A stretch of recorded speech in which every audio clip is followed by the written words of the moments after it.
Assalamualaikum warahmatullahi wabarakatuh. Selamat sore Bapak. Izin kami dari kelompok 6 akan mempresentasikan hasil dari diskusi kami yang berjudul pengawasan dan penegakan disiplin petugas masyarakatan. Adapun anggota dari kelompok kami yang pertama ada Salsalela, lalu ada Mardika Sitorus, yang ketiga Febrian Simarmata, lalu Gilang Permana, dan saya Paldo Galano.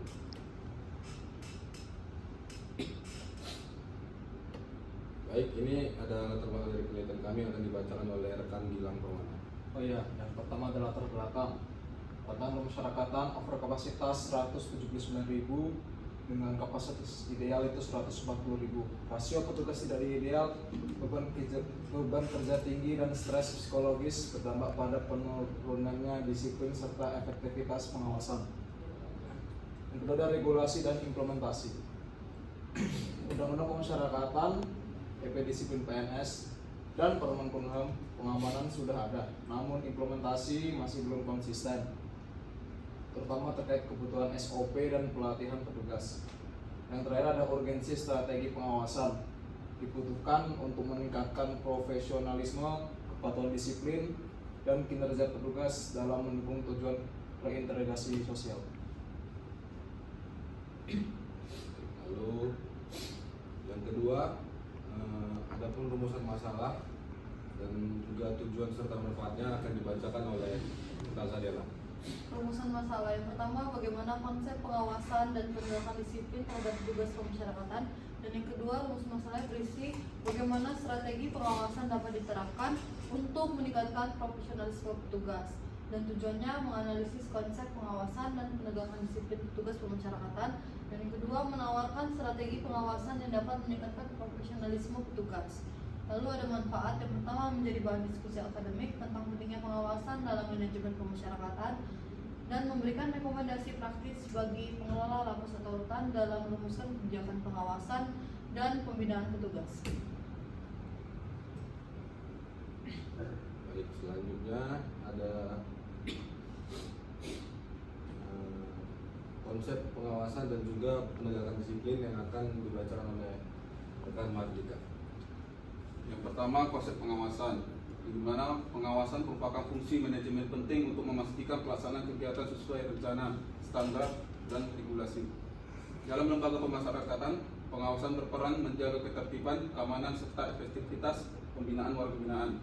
Pengawasan dilakukan melalui pengawasan melekat oleh atasan langsung, pengawasan fungsional oleh unit independen, dan pengawasan masyarakat yang mendorong transparansi serta akuntabilitas publik.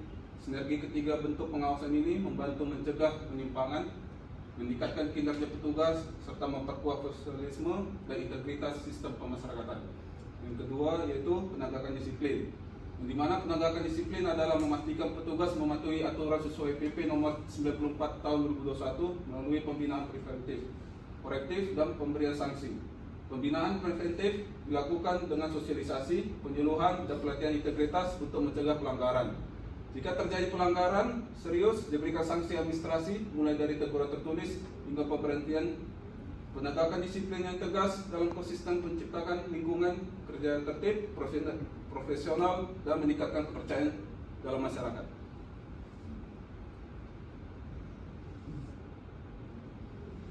Lalu yang berikutnya ada profesionalisme petugas dan juga strategi pengawasan yang akan dibacakan oleh rekan Febrian.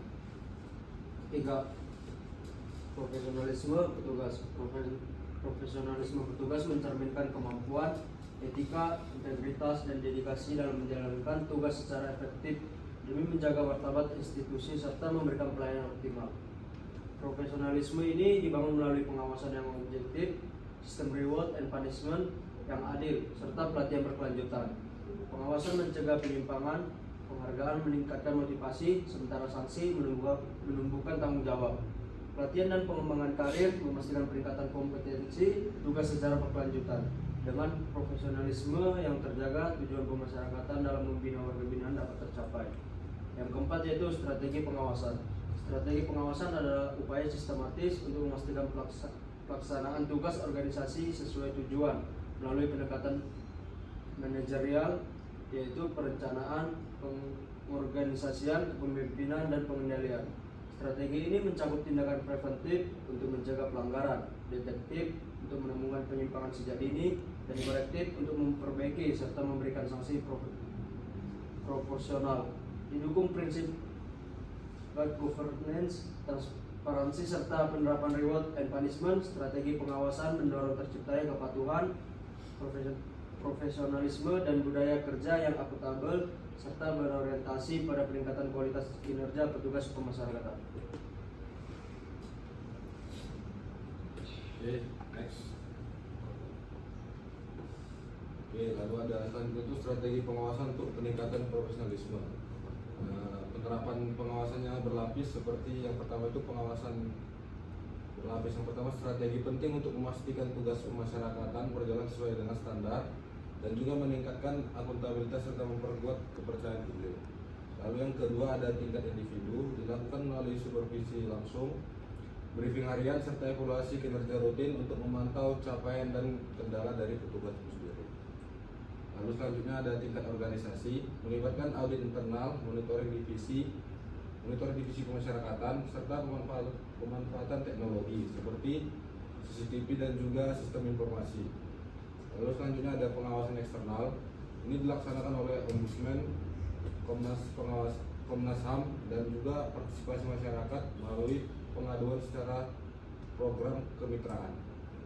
Yang terakhir ada tujuan utamanya, yaitu menciptakan keseimbangan antara pengendalian internal dan transparansi eksternal, memperkuat integritas, mencegah penyalahgunaan wewenang, serta mendukung pembinaan dan reintegrasi sosial dari warga binaan.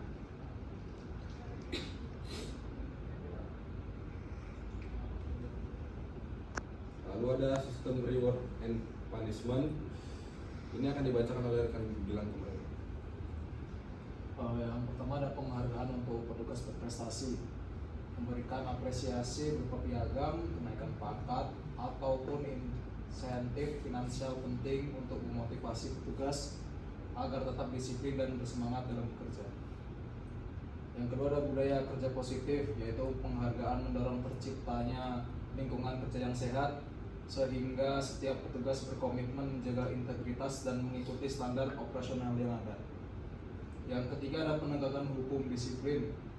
Selain penghargaan, pemberlakuan sanksi bagi pelanggar aturan juga penting, mulai dari teguran lisan, tertulis, hingga hukuman disiplin sesuai PP nomor 94 tahun 2021. Yang terakhir ada konsistensi penerapan sanksi, yaitu penerapan aturan yang tegas dan konsisten untuk menciptakan efek jerah, memastikan setiap pelanggaran memiliki konsekuensi yang jelas.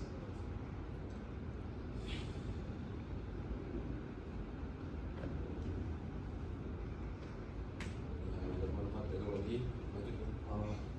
Terus selanjutnya ada inovasi teknologi informasi, yaitu pemanfaatan aplikasi e-monitoring sebagai terobosan penting dalam pengawasan petugas pemasyarakatan. Terus ada pemantauan kinerja real time, yaitu atasan dapat memantau capaian kerja petugas secara langsung dan melakukan evaluasi berbasis data. Kemudian selanjutnya ada rekam jejak kinerja, yaitu setiap petugas memiliki catatan kinerja terdokumentasi untuk memudahkan penilaian dan pembinaan.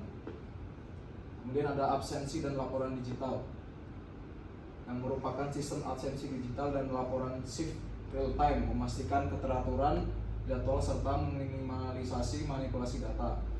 Dan selanjutnya ada dashboard pengawasan, yaitu pimpinan memperoleh visualisasi data terintegrasi untuk memantau indikator kerja, mendeteksi masalah sejak dini, dan merumuskan kebijakan strategis. Next. Untuk penguatan budaya organisasi akan dibacakan oleh rekan Mardika. Penguatan budaya organisasi, di mana penanaman nilai profesionalisme, integritas, etos kerja, dan orientasi pelayanan publik ditanamkan melalui kode etik, pembinaan rutin, dan keteladanan pimpinan. Yang kedua, budaya kerja yang sehat, iklim kerja yang terbuka dan sportif, meningkatkan motivasi, komunikasi dua arah, mengurangi konflik, serta memperkuat kebersamaan. Yang ketiga, lingkungan yang kondusif, Yang mana suasana kerja sehat mendukung pelaksanaan fungsi pembinaan dan pengamanan secara efektif. Yang keempat, pelatihan soft skills, di mana program pelatihan manajemen stres, resolusi konflik, dan soft skill membekali petugas menghadapi situasi kritis. Yang kelima, kompetensi humanis. Dengan bekal tersebut, petugas lebih siap melaksanakan tugas berdasarkan prinsip kemanusiaan dan integrasi sosial. Dan untuk yang terakhir ada kesimpulan dan saran, ini akan dibacakan oleh rekan Sosajala. Kesimpulannya, pengawasan dan penegakan disiplin yang berlapis, transparan, serta konsisten menjadi kunci dalam membangun profesionalisme petugas pemasyarakatan melalui penerapan supervisi, audit internal, keterlibatan lembaga eksternal, pemanfaat teknologi, serta sistem reward and punishment yang adil. Kinerja petugas dapat ditingkatkan. Profesionalisme ini berdampak pada peningkatan kualitas pembinaan, pengamanan, dan pelayanan bagi WBP, sekaligus memperkuat integritas lembaga dan kepercayaan publik terhadap sistem pemasyarakatan. Lalu yang terakhir ada saran, itu yang pertama peran strategis pimpinan dengan memperkuat pengawasan internal dan menjadi teladan bagi petugas. Yang kedua ada peladanan. Nah, di sini perilaku pimpinan membangun budaya integritas disiplin. Yang ketiga ada arahan dan supervisi. Nah, itu memberikan arahan jelas, supervisi rutin, dan penegakan aturan konsisten. Yang keempat, peningkatan kapasitas pengawas melalui pelatihan manajerial, teknologi, dan regulasi pemasyarakatan. Lalu ada deteksi dini dan koreksi dengan meningkatkan kemampuan mencegah pelanggaran dan mengambil langkah yang tepat. Terakhir, keterlibatan masyarakat dengan dorongan kontrol sosial melalui pengaduan dan kerjasama dengan lembaga eksternal.